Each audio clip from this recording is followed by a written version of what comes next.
बहुगुणी असलेल्या आवळ्यापासून आपल्याला एकदम झटपट तयार होणारा एक पदार्थ तयार करायचा आहे, जे तुम्ही एकदा बनवून वर्षभर खाऊ शकता।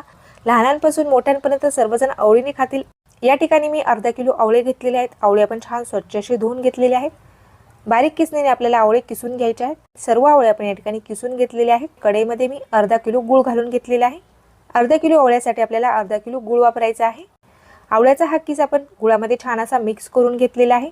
यावरती आपल्याला झाकण ठेवायचे आहे आणि गूळ आपल्याला पूर्णपणे वितळून घ्यायचा आहे। गूळ आपला पूर्णपणे वितळलेला आहे। एकदम चटपटी तयार होण्यासाठी यामध्ये आपल्याला काही गरम मसाले देखील टाकून घ्यायचे आहेत। अर्धा चमचा आपण जाडसर कुटून घेतलेली वेलची पावडर टाकलेली आहे। अर्धा चमचा मी यामध्ये काळं मीठ टाकून घेतलेलं आहे। पाव चमचा आपल्याला यामध्ये हळद टाकून घ्यायची आहे। पाव चमचा आपण यामध्ये दालचिनीचं पावडर टाकून घेतलेलं आहे। अर्धा चमचा आपल्याला यामध्ये काश्मीरी लाल मिर्च पावडर टाकून घ्यायचा आहे।